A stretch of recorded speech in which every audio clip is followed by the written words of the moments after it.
Salut! Tu te demandes comment les créateurs de contenu font pour reproduire des looks vintage qui semblent avoir été filmés avec des vieilles caméras? Et bah ça tombe plutôt bien parce qu'aujourd'hui je vais te montrer comment reproduire un look cinématique vintage, parfait pour impressionner tout le monde.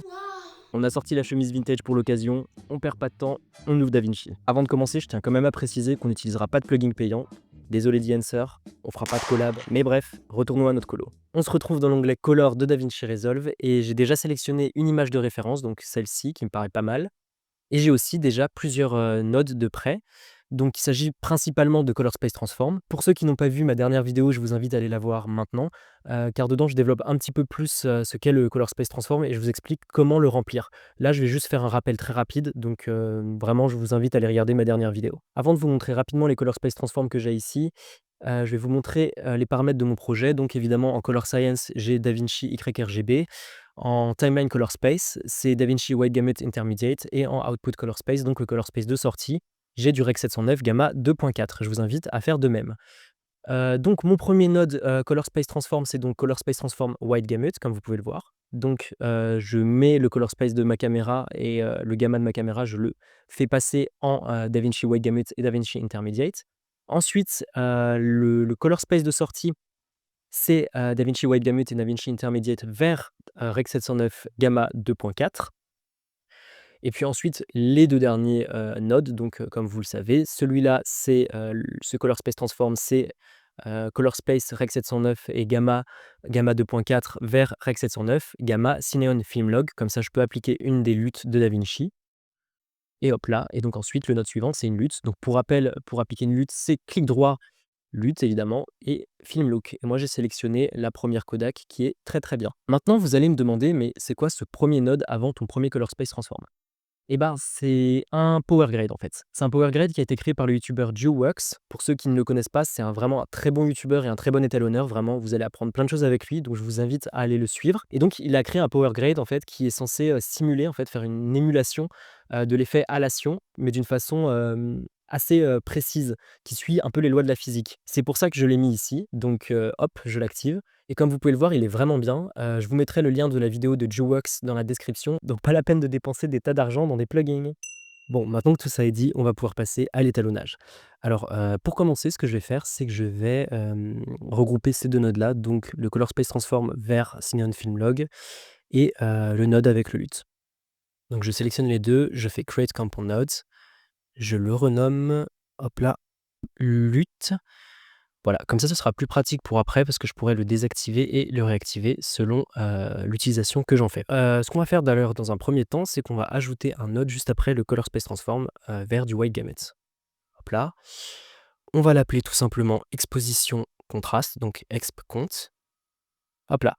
Si je faisais un étalonnage juste pour moi, je serais allé directement ici, dans, Camera Raw. Pourquoi? Parce que c'est tout simplement la meilleure façon de régler son exposition et son contraste en fait, quand on filme avec une Blackmagic en RAW. Mais étant donné que vous ne filmez pas forcément avec une Blackmagic, je vais vous montrer une façon de pouvoir modifier votre exposition et votre contraste quasiment de la même façon qu'avec Camera Raw. Donc c'est-à-dire avec une très, très haute précision et beaucoup de flexibilité. On va retourner dans les Color Wheels ici. On va cliquer, on va faire clic droit sur notre node et on va aller dans Gamma. On va sélectionner Linéaire ici. Et on va utiliser un scope ici. Je vais le remettre comme vous l'aurez probablement, donc on va passer ici et je vais faire Reset View. Donc vous êtes probablement sur Parade ou sur un autre. Si vous êtes sur Parade ou sur un autre outil, enfin sur un autre scope, vous devez directement aller dans Waveform, juste ici et sélectionner les 3 petits points ici, aller dans Y et décocher Colorize. Comme ça, on travaille uniquement sur la luminance et avant de commencer vos ajustements sur un node en linéaire, vous devez aussi bien désactiver le mix. Donc on va commencer par baisser le gain, tout simplement. Tac. Je vais l'amener à peu près ici. Ouais, juste un petit peu en dessous de mes 3584 nits. C'est parfait comme ça, voilà. Et puis je vais augmenter un tout petit peu mon gamma. Donc le gamma légèrement relevé à 0.01, ça me paraît pas mal. Maintenant je vais réaugmenter un petit peu, enfin je vais augmenter un petit peu les lifts. Pourquoi? Parce qu'en fait les anciennes caméras, donc les caméras vintage, elles avaient une plage dynamique qui était beaucoup moins importante que les caméras actuelles. Il y a beaucoup moins d'informations dans les hautes lumières et dans les basses lumières. Cela dit, il y a quand même une transition qui est beaucoup plus douce, enfin qui est quand même assez douce, mais on en reparlera après. Mais du coup, pour les lifts, je vais les relever un petit peu. Donc, ça me paraît pas mal à 0,01. Comme on peut le voir, on commence déjà à avoir certaines caractéristiques en fait, des films à pellicule du coup. On commence déjà à avoir un petit look qui se crée. On va maintenant faire Alt S pour ajouter un nouveau node qu'on va renommer Temp. Donc pour ce node, on va en fait simplement balancer notre shot. Je fais beaucoup de franglish, je suis désolé, je suis comme Chloé Gervais en fait. On va faire la balance des blancs tout simplement. Du coup pour ça, on va désactiver la lutte, hop là, et on va s'aider d'un outil, enfin on va s'aider d'un effet qui est juste ici, qui s'appelle Chromatic Adaptation. C'est une façon pour vous de bien régler votre balance des blancs et votre température sans utiliser Camera Raw qui est juste ici parce que moi évidemment j'aurais fait ma balance des blancs directement ici. Donc ce qu'on va faire c'est qu'on va sélectionner ici voilà color temperature. Dans le current color space and gamma on va sélectionner le color space qu'on utilise actuellement et le gamma. Je pourrais laisser use timeline voilà parce que j'ai déjà tout bien paramétré. Mais juste pour le tuto, voilà, je vais faire les choses bien, je vais prendre ça, donc DaVinci White Gamut et DaVinci Intermediate. Super. Maintenant, on va faire notre petite balance des blancs. Pour ce faire, on va créer une window ici en cliquant là. Et on va venir sélectionner cette partie du mur qui est blanche. Donc c'est parfait pour nous. Quel hasard d'ailleurs, hein. J'ai eu énormément de chance. Maintenant, ce qu'on va faire, c'est qu'on va passer en vue highlight en cliquant juste ici. Voilà. Comme ça, on a juste la partie du mur qu'on a sélectionnée. On va modifier quelques paramètres dans la waveform. On va déjà passer en RGB et on va activer Colorize. On va zoomer, donc vous faites Alt molette hein, pour zoomer sur... parce que là, c'est très précis hein, pour zoomer sur votre scope. C'est pas entièrement blanc. En fait, on voit la séparation entre les trois signaux, donc rouge ici, vert ici et bleu ici. Et le but, c'est qu'en fait, on les rapproche le plus possible pour qu'ils se transforment en un seul signal blanc, en fait. Donc, on va commencer par les Kelvin. Là, ça me paraît pas mal. Ensuite, on va régler notre teinte parce que comme on peut voir, en fait, il y a un petit peu de vert qui se balade, qui est un petit peu au-dessus. Là, je trouve qu'on est pas mal. Hop là, on fait un petit avant-après. Et comme vous pouvez le voir, on a bien rebalancé notre shot. On peut voir aussi indirectement sur le scope en général, c'est juste ici. En fait, le mur blanc se situe juste ici. Et on peut voir en fait la différence en avant-après. On a bien réussi à relier les différents signaux. Maintenant que ça c'est fait, on va rajouter 2 nodes à la suite. Donc Alt S, Alt S. Le premier, on va l'appeler HSV et le deuxième HSL. Et étant donné que d'habitude, je suis totalement désorganisé, je vais profiter du fait que j'enregistre ce tuto pour bien m'organiser dès le départ. Et on va sélectionner les 2 nodes, on va faire un petit clic droit et on va faire le Create Compound Node. Vous commencez à comprendre. On va venir l'ouvrir, donc on fait clic droit et Show Compound Nodes. On sélectionne donc le premier ici. C'est assez compliqué de vous résumer ça sans rentrer dans des explications très compliquées. Je vais vous dire simplement que c'est un autre modèle qui permet d'adapter la teinte et la saturation de façon un petit peu plus naturelle et plus simple pour l'œil humain. Ensuite, on va venir cliquer sur notre node comme ça et on va aller dans Channel juste ici et on va venir désactiver Channel 1 puis Channel 3 pour avoir uniquement S de saturation en fait, pour avoir uniquement la saturation. Ce qu'on vient de faire maintenant, ça va nous permettre d'utiliser les différents outils qu'on a ici pour modifier uniquement la saturation. Donc ce que je vais faire, c'est que je vais augmenter dans Gamma, je vais augmenter la saturation. Pourquoi? Parce qu'en fait, sur les vieilles caméras, donc encore une fois les caméras vintage, la saturation est plus présente en fait sur les tons moyens dans l'image, dans les tons moyens de l'image. La saturation est beaucoup moins présente dans les basses lumières et dans les hautes lumières. Donc, ce qu'on va faire, c'est qu'on va augmenter dans les gammas la présence de saturation en augmentant un petit peu. 3, ça me paraît pas mal. Je fais un petit avant-après, donc CTRL D. On retrouve des couleurs, j'aime bien. Ensuite, je vais utiliser HSL. Je vais faire un clic droit dessus sur notre node HSL et je vais aller dans Color Space et je vais aller mettre celui HSL, donc Hue, Saturation, Light. Sur ce node, je vais faire un clic droit encore une fois dessus et je vais venir désactiver Channel 1 et Channel 3. Comme ça, on a encore une fois que la saturation. Mais le color space de ce node, donc HSL, va agir d'une façon différente. On va pouvoir diminuer en fait la saturation dans les hautes lumières. Et c'est exactement ce dont je vous parlais avant, c'est ce qu'il faut en fait. On va utiliser la roue gain et on va la descendre un petit peu. Comme vous pouvez le voir, peut-être pas autant, mais on perd en fait la saturation dans les lumières hautes en fait. On peut même voir ce qui se passe aussi ici sur le scope. Je pense que je vais le mettre autour de 90, ça me paraît pas mal. J'ai oublié de vous préciser, mais ce qu'on a fait aussi avec ce node en HSV, c'est créer de la saturation soustractive en fait. Donc j'en parlerai juste après, mais concrètement en fait, plutôt que d'augmenter un canal pour rajouter de la couleur, donc par exemple si on veut plus de rouge, plutôt que d'augmenter le rouge directement, on va diminuer les 2 autres canaux. OK, c'est nickel. Maintenant ce qu'on va faire, c'est qu'on va encore regrouper ces 3 nodes-là. On va faire un petit, clic droit et un petit create compound node et on va renommer ce nouveau, compound node qu'on a créé. On va simplement le renommer, primaries pour, les corrections primaires. On ajoute un autre node et on va faire un contrôle P un alt P pardon, alt P 2 fois pour avoir 3 parallèles nodes et sur celui du bas, je vais faire un alt S pour ajouter un autre node. Sur ce node-là, en fait, on va le renommer directement ici subtractive. D'ailleurs, je ne sais pas si ça se dit en français, soustractif. Je pense que ça se dit. Mais donc qui est le contraire d'additif. C'est quelque chose qui est assez compliqué, aux premiers abords, mais en fait, c'est pas très compliqué. Je vais essayer de le résumer le plus simplement possible. On va se rendre directement ici.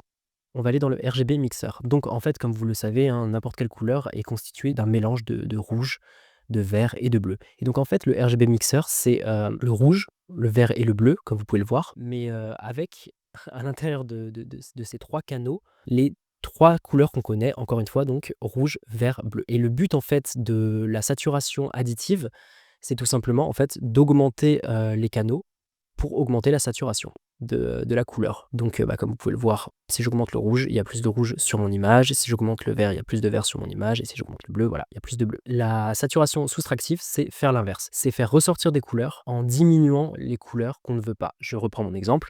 Si je diminue le rouge, on n'a plus de rouge, du coup on a du bleu, ça paraît logique. Mais maintenant, si je diminue mes 2 autres canaux aussi, donc dans le rouge, je diminue mon vert et mon bleu, donc la présence de vert et de bleu dans le rouge, on a aussi plus de rouge. Même si ça paraît un petit peu contre-intuitif, en gros, c'est comme ça que ça fonctionne. Donc pour un look vintage, ce qu'on veut, c'est de la saturation soustractive pour essayer d'ajouter des tonalités un petit peu rouge, orange, jaune, je dirais. Donc comment créer du jaune? Je pense que vous savez tous. Pour créer du jaune, en fait, c'est simplement un mélange de rouge et de vert. Donc ce qu'on doit faire, c'est limiter en fait l'impact du bleu sur les différents canaux, en fait. Donc, on va commencer par, celui-là. Je vais le mettre à tac tac 10. On va le mettre à -0,12. Je pense qu'on est bien, OK. Et on va rééquilibrer en augmentant, les verts qu'on va mettre à, du coup, 12. Aussi quelque chose qui est important de préciser, quand on touche à ces canaux, quand on est en soustractif, mais même en additif, il me semble, il faut qu'en fait, le total soit égal à 1 à chaque fois. Parce que sinon, en fait, vous allez, modifier aussi la luminance et ça va donner une image qui est déséquilibrée. Maintenant, on va passer directement au vert et donc je vais mettre quelque chose comme, tac, -1, je pense. Ouais. Ici, je vais le passer, je regarde un petit peu. Ouais, on est sur quelque chose de pas mal. Je vais peut-être le diminuer un petit peu, je vais le mettre à -9, -0,9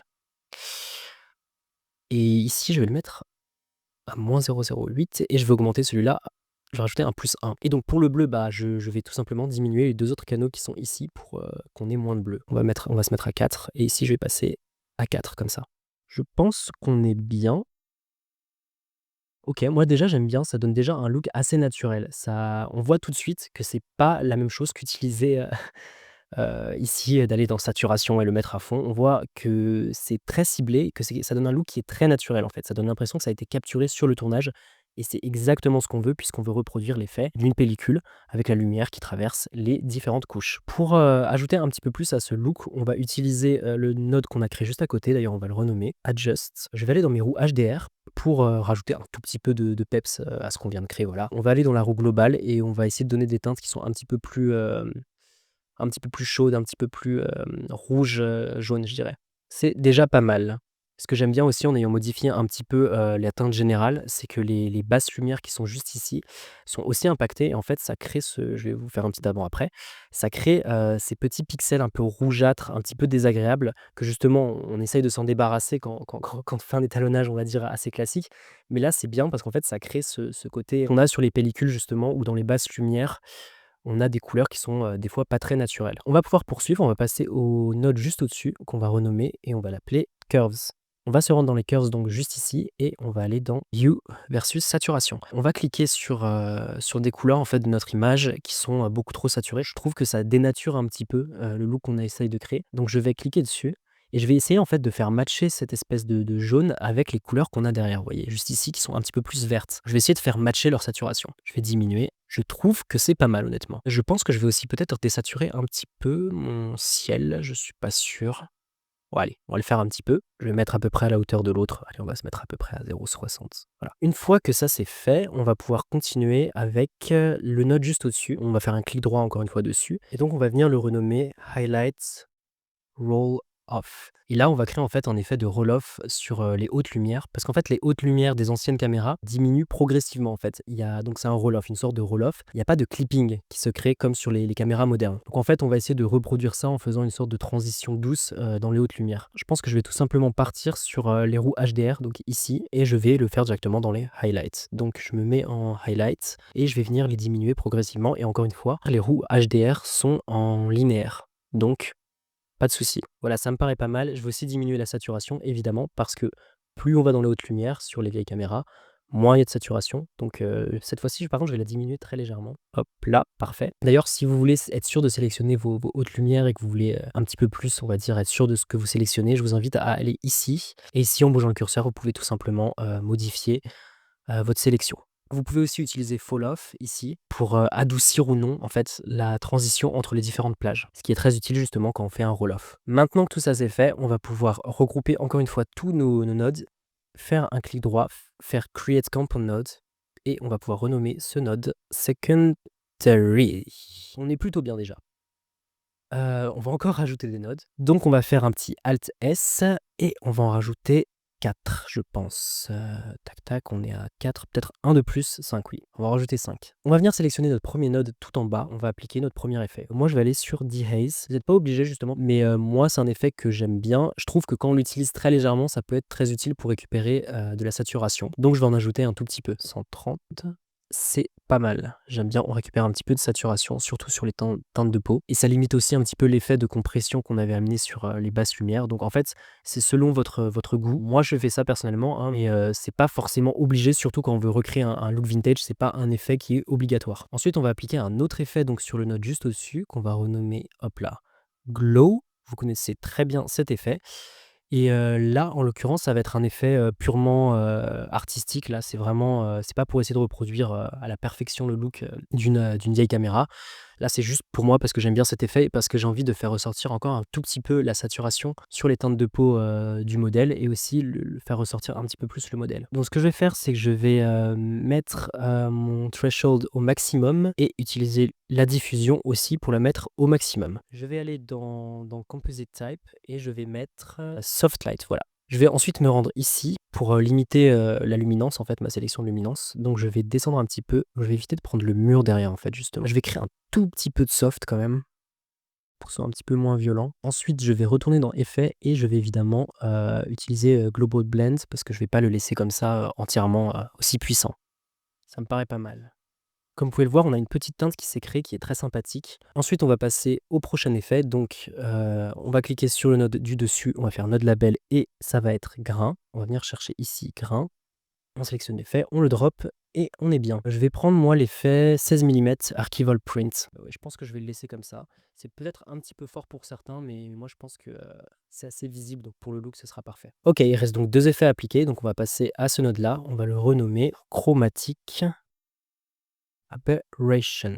Sur ce node, on va appliquer un effet d'aberration chromatique tout simplement. On aurait pu l'appliquer directement dans Fusion, mais pour avoir essayé plusieurs fois, je suis pas forcément fan parce que tous les effets qu'on applique après, le glow, etc., ça rend le truc un petit peu bizarre et ça l'amplifie beaucoup trop. Donc moi, je vais directement l'ajouter ici.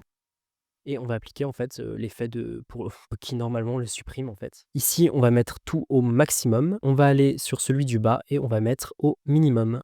Et ensuite, on a un bel effet qui s'est créé. Vous pouvez le laisser comme ça ou le diminuer, c'est tout à chacun. Moi, je trouve qu'il est quand même un petit peu trop présent et ça donne un effet un peu de lunettes 3D, j'aime pas trop. Donc je vais passer ici et je vais le mettre à 0.500, comme ça. Il est très léger, mais moi je trouve ça plutôt pas mal. Je vais peut-être le mettre un tout petit peu plus, 0.600. Ok, on va maintenant passer au node du dessus, donc le dernier effet. Cet effet, ça va être le Warper. On vient l'appliquer. Donc pour appliquer l'effet, on va mettre des petits points autour de notre modèle. Quand vous avez entouré tout votre modèle, vous allez ajouter 3 points de chaque côté en fait de l'écran. Donc un point ici, un point au milieu et un point là. Et vous allez faire de même de l'autre côté. Et en fait, on va utiliser cet effet pour simuler la déformation anamorphique qui a lieu sur les bordures en fait des images qu'on prend avec des caméras vintage, mais aussi des caméras modernes et surtout des objectifs anamorphiques. On va commencer par ici. on va juste ramener notre point en fait, vers la gauche. On va faire de même ici. Le but en fait, c'est de déformer ces lignes, leur donner un côté arrondi. Soyez très précautionneux parce que c'est quand même un effet qui est assez dur à gérer au début. OK, moi je vais même rajouter peut-être un petit point ici pour, amplifier encore plus la déformation de la fenêtre comme ça et sûrement un autre point ici pour déformer encore un petit peu plus. Tac. Ensuite, on va venir limiter quand même un petit peu notre effet parce que c'est quand même, il est quand même très puissant. J'ai utilisé la scale ici. OK, OK, je trouve qu'on est pas mal. On commence déjà à avoir un petit effet, un petit truc que j'aime bien. Je suis assez satisfait du résultat, donc on va pouvoir continuer et on va appliquer un dernier petit effet, je vous jure, ce sera pas long. On est bientôt à la fin. On va venir cliquer ici et on va venir faire un Alt S et sur ce node, en fait, on va en créer 2 tout simplement. On va faire Alt S et le premier node, on va venir le renommer Vignette et le deuxième, on va l'appeler Blur. On va venir sélectionner les 2 et créer un compound node et on va venir renommer ce nouveau compound node. On va venir cliquer dessus, hop là, node label, Field Curvature. Et en fait, là, on va créer la déformation qu'on a, encore une fois sur les vieilles caméras, mais surtout sur, les objectifs anamorphiques. Ce petit effet, en fait, de vignettage qu'on a tout autour, donc l'image qui s'assombrit sur les bords de l'image, mais elle ne fait pas seulement que s'assombrir, elle devient aussi plus floue, en fait. On a un problème de mise au point sur les bords de l'image. Donc on va venir créer ça. On fait clic droit, on fait Show Compound Nodes. Sur le premier, donc, on va venir créer, un petit window, un cercle, tout simplement. Je vais venir le mettre comme ça, je vais l'agrandir peut-être un petit peu. Et ensuite, on va venir tout simplement sur le deuxième node ici, le node Blur, et on va venir chercher Tilt, et on va prendre le Tilt Shift Blur, et on va venir l'appliquer. Et ensuite, on va venir relier notre alpha au deuxième node Blur, donc on va venir le relier ici. On va aller dans les paramètres de Tilt Shift Blur, et on va aller dans Map Source, on va mettre From Alpha In. Maintenant, ce qu'on va faire, c'est qu'on va aussi inverser la sélection, donc en retournant sur le node précédent et en cliquant ici. Je vais peut-être le reparamétrer un petit peu, enfin le changer un petit peu le cercle parce qu'il est quand même un petit peu trop petit. Je pense qu'il faut que je le rende plus grand quand même. Une fois que vous avez la taille qui vous convient et aussi l'adoucissement qui vous convient autour, je vous invite à aller dans les curves ici et on va diminuer un petit peu, la luminance. Très légèrement, hein, comme ça. On va se rendre ensuite dans Tilt Shift Blur et on va modifier quelques paramètres. On va commencer par modifier un petit peu la puissance, du flou. Donc on va la mettre probablement autour de 2, donc on va diviser par 2. Et ensuite on va modifier, quelques paramètres ici. Une fois qu'on a quelque chose qui nous convient, on peut faire un avant-après avec CTRL D comme ça. Moi je trouve ça plutôt bien.